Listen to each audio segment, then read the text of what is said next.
वत्स, सूरसेन की राजधानी कौशांबी, मथुरा, बज्जी गंधार की राजधानी वैशाली, तक्षशिला। मगध के सबसे प्राचीन वंश का संस्थापक बृहद्रथ, वास्तविक संस्थापक बिंबिसार। मगध की प्रथम राजधानी गिरिब्रज राजगृह। हर्यक वंश का संस्थापक था बिंबिसार। बिंबिसार का राजवैद्य था जीवक। बिंबिसार की हत्या अजातशत्रु ने की। अजातशत्रु कुणिक की हत्या उदयन ने की।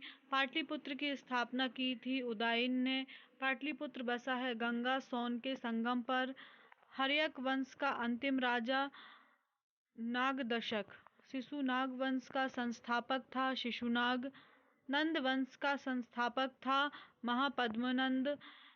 एक रॉट की उपाधि धारण की महापद्मनंद ने। नंदवंश का अंतिम शासक था घनानंद। अष्टाध्यायी प्रसिद्ध कृति है पारणी की। भारत पर प्रथम आक्रमण किया ईरानियों ने। भारत पर प्रथम सफल आक्रमण किया डेरियस प्रथम या दारा प्रथम ने 516 ईसा पूर्व में। भारत पर आक्रमण करने वाला पहला यूनानी शासक था सिकंदर 326 ईसा पूर्व। सिकंदर पिता फिलिप का जन्म 356 ईसा पूर्व में हुआ। घनानंद समकालीन था सिकंदर के। सिकंदर की मृत्यु 323 ईसा पूर्व बेबीलोन में हुई। सेल्यूकस निकेटर था सिकंदर का सेनापति। सिकंदर गुरु अरस्तु का घोड़ा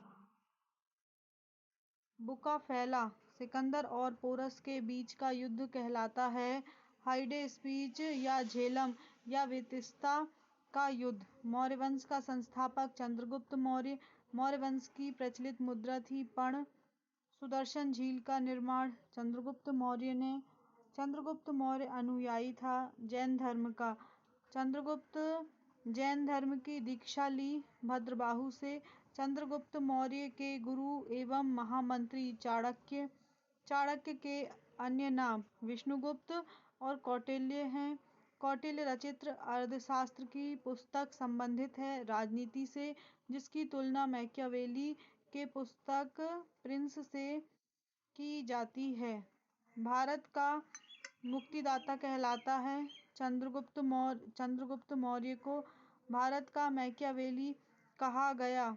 चाणक्य को जस्टिन ने सेंड्रोकोटस कहा। चंद्रगुप्त मौर्य को विशाखदत्त समकालीन थे चंद्रगुप्त मौर्य के। मुद्रा राक्षस नाटक के रचयिता विशाखदत्त थे। चंद्रगुप्त मौर्य के दरबार में आने वाला प्रसिद्ध यूनानी था मेगस्थनीज। पुस्तक इंडिका। मेगस्थनीज था सेल्यूकस निकेटर का राजदूत।